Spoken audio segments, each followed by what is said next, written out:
Bonsoir, bonjour à tous. J'espère que chacun va bien. On se retrouve pour la continuité de nos présentations. Ici donc, dans la logique de l'axe 2 de l'association SMRS, qui est la lutte pour le succès des couples, l'accompagnement matrimonial. Et nous sommes sur le cas que nous étions en train d'exposer pour en tirer des leçons. Et l'objectif, naturellement, c'est pour le succès de ce couple spécifique. Et pour profiter de ce cas, pour relater des enseignements très importants pour la cohésion sociale, la cohésion spécifique des couples. Et nous avions fait l'introduction, et nous avons aussi touché l'avant-propos. On a fait l'introduction, et on a fait un avant-propos. Avant-propos par rapport à la suite de la présentation que nous allons faire. Et là, en avant-propos, nous avons relevé l'injustice dans les réactions. L'injustice dans les réactions, on ne va pas réexposer ça ici. Il y a déjà la vidéo qui a relaté l'avant-propos. Ici, il est question de la suite de l'exposé du vrai problème.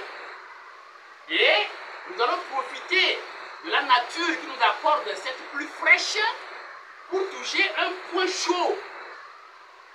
Et naturellement, la fraîcheur de la pluie va essayer de réglementer la chaleur qui sort de ce que nous allons écouter. Donc, le vrai problème, c'est quoi? Une persécution subtile de SMRS Ayétié. L'association, le complexe est persécuté sur plusieurs plans. Et donc, nous avons une attaque spirituelle avec utilisation de Madame Komi Kosiwa. Donc, en réalité, le conflit, on l'appelle comme ça, actuel. Bon, c'est juste un petit mouvement. Moi, je ne l'appelle pas conflit, parce que c'est naturel. Mais appelons ça conflit. C'est une attaque spirituelle. Et je ne vois pas mon épouse dans un certain nombre de démarches qu'elle a eu à faire. Mais je vois quelque chose qui la pousse à. Est-ce que vous voyez? Et nous allons combattre cette chose-là et nous sortirons victorieux. Alors, le quatrième point, un enregistrement qui confirme les peurs de M. Adani et légitime une action supérieure. Quand nous allons écouter la présentation concernant le premier point, le deuxième point, le troisième point, on comprend vraiment qu'il y a problème, le problème dont je parle. Mais cet enregistrement-là confirme tout ça. Et donc c'est l'enregistrement que je vais vous faire écouter dans ce contenu. Soyons à l'écoute. Je rappelle que cet enregistrement, je l'ai fait avant sa réaction sur Facebook, où elle m'a qualifié de malade intellectuelle, où elle a qualifié notre relation de relation toxique, où elle a dit en quelque sorte qu'elle faisait avec moi par compassion, ce qui est vraiment une aberration. Entre elle et moi, s'il faut, on n'en a pas besoin. Ça n'a pas de sens. Mais s'il faut parler de qui doit vivre avec l'autre par compassion, quelque part, c'est à moi de pouvoir dire cela. Par rapport à certains points que j'ai dit dans l'introduction, j'ai dit que je vais revenir sur comment on le dit là, trois révélations choquantes. Trois révélations choquantes sur sa personne. Sur sa personne. Quand vous allez suivre ça, vous comprendrez ce que je suis en train de dire. C'est à moi en réalité de dire que je suis avec elle par compassion. Mais je ne le dis pas parce que ce n'est même pas ça. Je suis avec elle par amour. Je l'ai aimée, je l'aime et je l'aimerai toujours. Nous allons vaincre la tentation. Elle comprendra après que elle était téléguidée, elle était utilisée. Chers amis, écoutons l'enregistrement. Pour avoir quel résultat?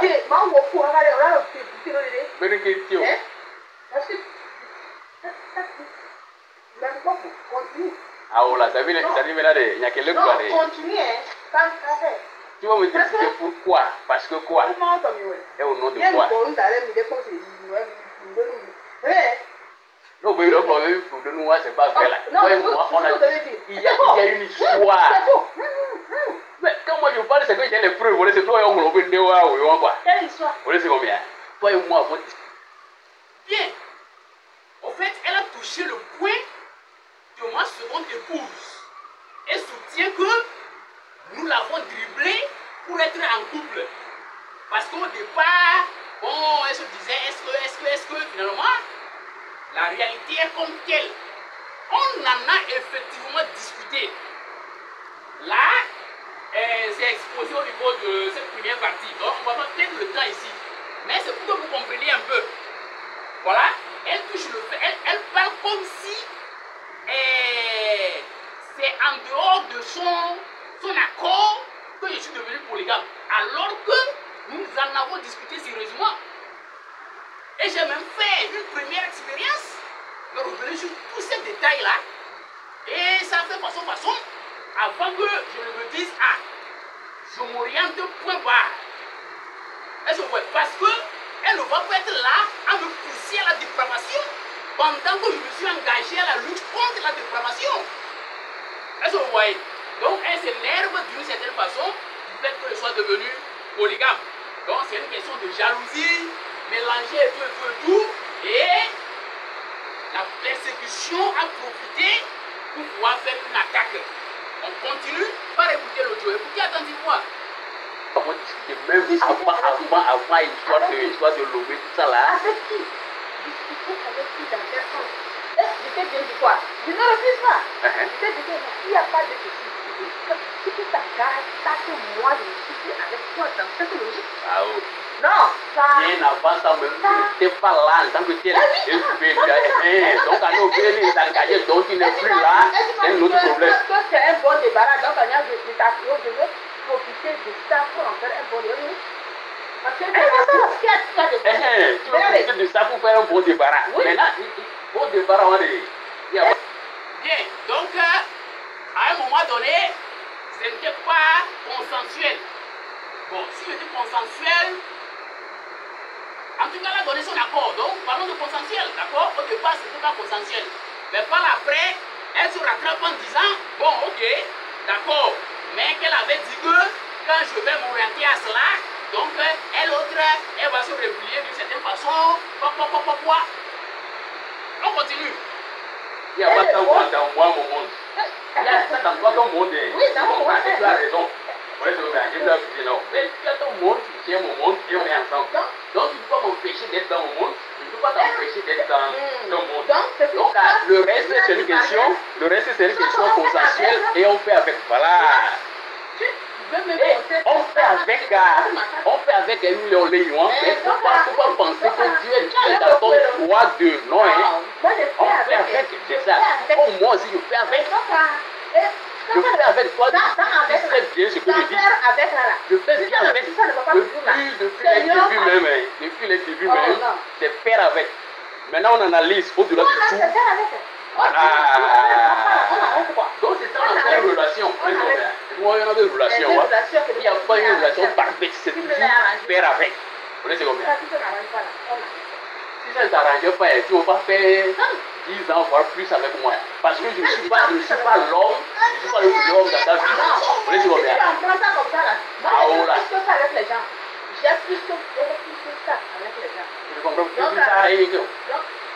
Bien, est-ce que c'est normal de se vanter d'avoir fait avec des gens? C'est-à-dire que tu as des relations avec des gens, tu n'es plus avec ces gens-là.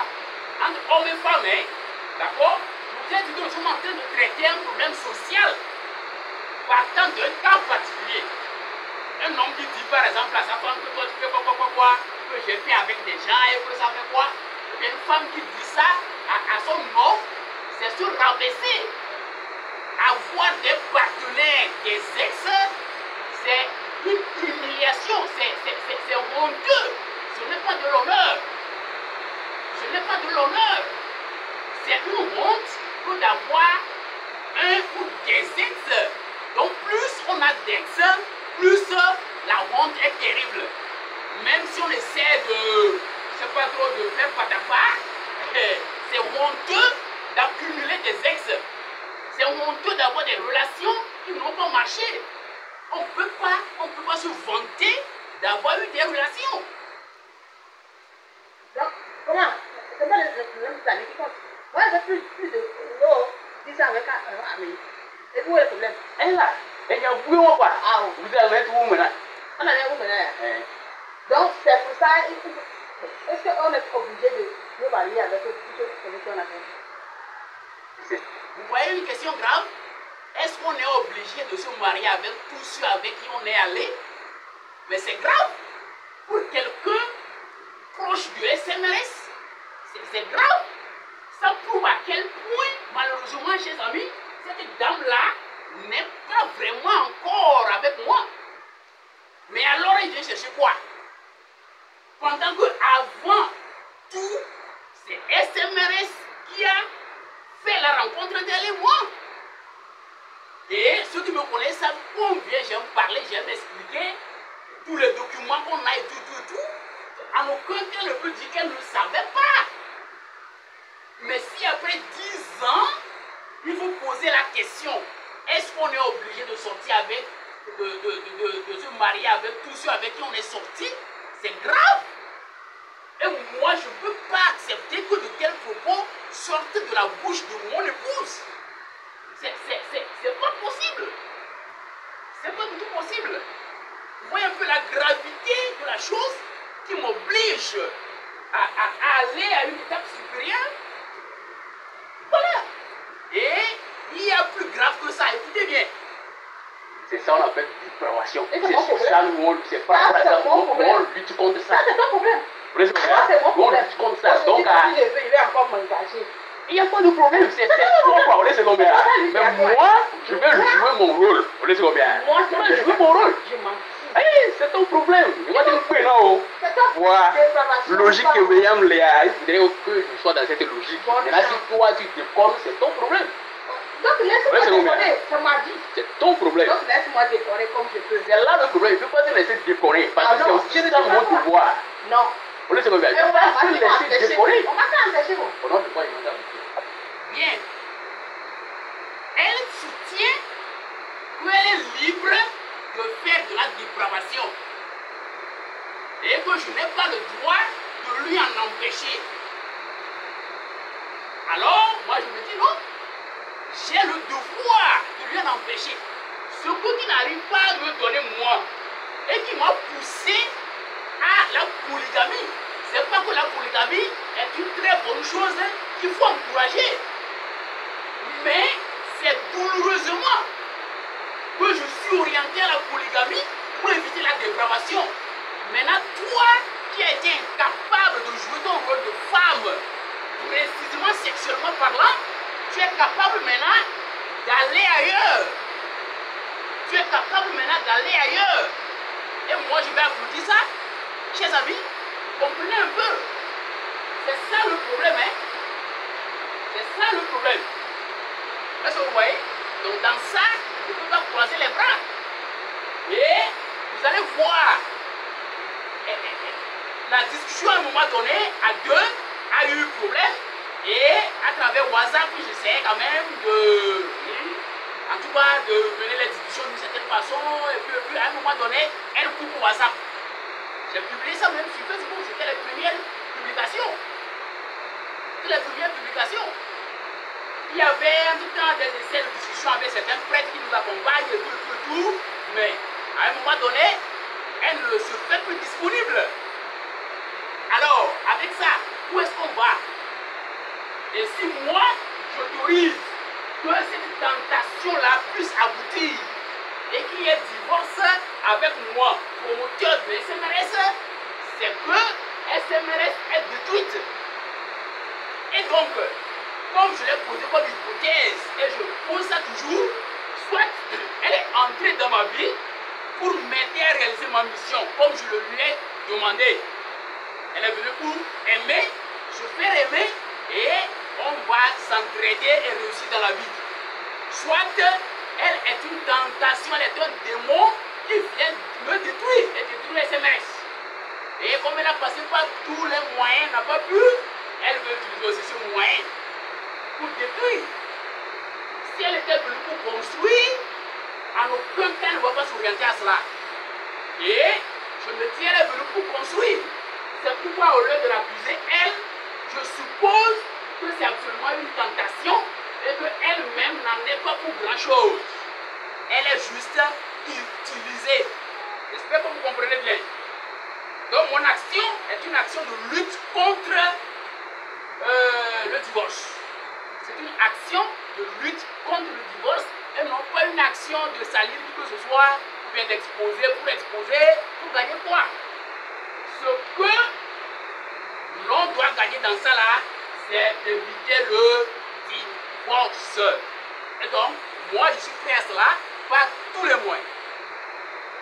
Au nom de quoi? Non, je veux comprendre rien. Au nom de quoi? Au nom de quoi? Ben, il va te parler alors, il va avec des sons, voir les noms de gars.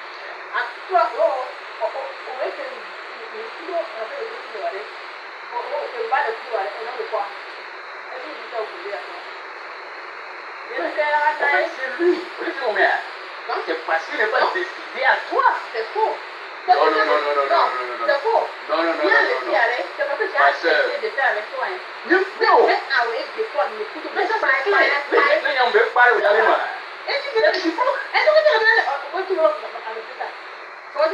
En fait, tant qu'on est ensemble, c'est qu'on est ensemble. Vous savez combien? Et en plus de cela, on est en réalité obligé. On est obligé de ne pas nous séparer. Est-ce que tu dois savoir? Non. On est obligé de ne pas nous séparer. Connerie, moi j'aime ça. C'est de la connerie. Et je vais le vivre. Vous savez combien? C'est de la connerie. Et Dieu oh, c'est ça, il y a un passé en deux et je suis là. On va nous trouver. Il y a pas en deux, il n'y a pas de problème. Et voilà. Quand voilà, tu vois, là, tu vois, oui. Pour sauver la tia. Je te donne cette permission de faire tout ce que tu veux pour avoir la tia. Voilà.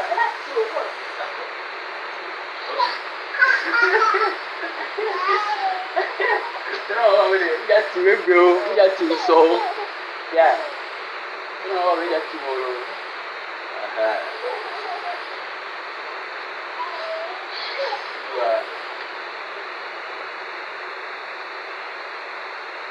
Bien. Donc, elle me dit qu'elle mettra tout à l'œuvre pour me repousser. Pour que je sois fatigué d'elle. Pour que je la laisse donc aller naturellement à quoi? À la dépravation. Vous imaginez que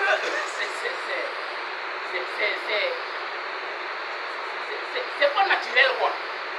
Ça là, c'est pas naturel. Quand on est marié, chers amis, on est obligé de ne pas se séparer.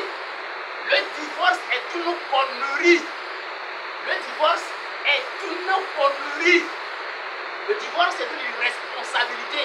C'est une connerie. Irresponsabilité de ceux-là même qui se sont mariés. Irresponsabilité de ceux-là qui sont les assistants et tout. Irresponsabilité des services publics et tout. Aucun mariage n'a sa raison d'être selon SMRS. Aucun divorce, pas aucun mariage, d'accord? Aucun divorce n'a sa raison d'être selon la vision de SMRS. Le divorce, c'est de l'irresponsabilité de tous les acteurs. Alors, et nous-mêmes, et nos parrains, nos proches, les services publics, les services religieux, allons-nous être irresponsables devant le danger de divorce qui s'abat sur ce couple? Moi je dis non. Non et non. Je vous remercie.